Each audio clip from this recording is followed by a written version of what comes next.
భారతీయ సినీ ప్రపంచంలో అందం, అభినయం, గౌరవం అన్న 3 పదాలకు ఒకే పేరు ఉంటే అది ఐశ్వర్య రాయ్.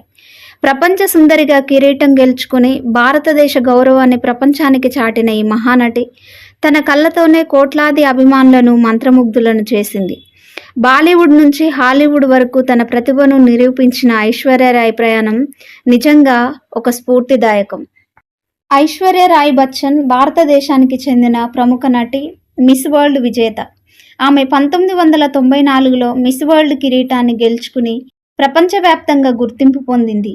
తన అందం, నటన, వ్యక్తిత్వంతో భారతీయ సినీ పరిశ్రమలో ప్రత్యేక స్థానాన్ని సంపాదించుకుంది.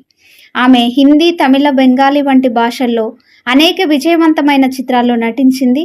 ముఖ్యంగా హమ్ దిల్ దే చుకే సనమ్, దేవదాస్, జోధా అక్బర్ వంటి సినిమాలు ఆమెకు గొప్ప పేరును తెచ్చిపెట్టాయి.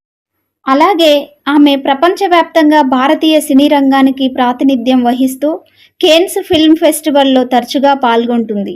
ఆమెను భారతీయ సినీ రంగంలోని అత్యంత అందమైన మరియు ప్రతిభావంతమైన నటీమణుల్లో ఒకరిగా భావిస్తారు అందరూ. ఐశ్వర్య రాయ్ 1973 నవంబర్ 1న కర్ణాటకలోని మంగళూరులో జన్మించారు. ఆమె తండ్రి కృష్ణరాజ్ రాయ్ మెరైన్ ఇంజనీర్ కాగా తల్లి వృందా రాయ్ రచయిత్రి.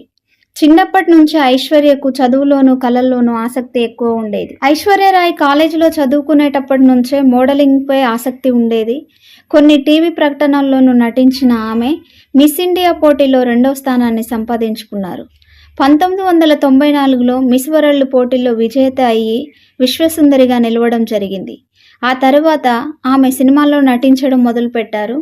1997లో తమిళ సినిమా ద్వారా పరిచయం అవడం జరిగింది. ఆ సినిమా పేరే ఇరువర్. అది తెలుగులో ఇద్దరుగా అనువాదం జరిగింది. అదే సంవత్సరం హిందీలో ఔర్ ప్యార్ హో గయా సినిమాలో నటించారు. తమిళ్లో నటించిన జీన్స్ సినిమాతో మొదటి హిట్ అందుకున్నారు ఐశ్వర్య రాయ్. హమ్ దిల్ దే చుకే సనమ్, దేవదాస్ సినిమాల్లోని నటనకు గాను ఫిలింఫేర్ ఉత్తమ నటి పురస్కారాలు అందుకున్నారు.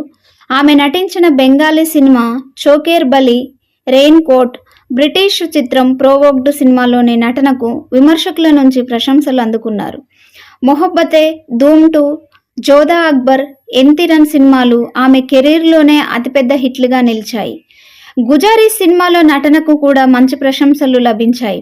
ఆ తర్వాత ఆమె సినిమాలకు దూరంగా ఉన్నారు. 2015లో జజ్బా సినిమాతో తిరిగి రెండో ఇన్నింగ్స్ను మొదలు పెట్టడం జరిగింది. 2007లో ఐశ్వర్య రాయ్ ప్రముఖ బాలీవుడ్ నటుడు అయిన అమితాబ్ బచ్చన్ కుమారుడు అయిన అభిషేక్ బచ్చన్ను వివాహం చేసుకున్నారు. వారికి ఒక పాప. ఆ పాప పేరే ఆరాధ్య.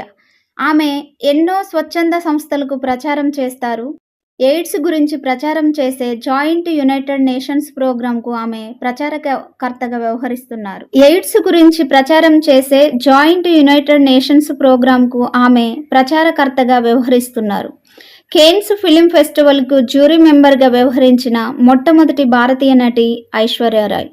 2003లో ఫిల్మ్ ఫెస్టివల్కు ఆమె జ్యూరీ మెంబర్గా చేయడం జరిగింది.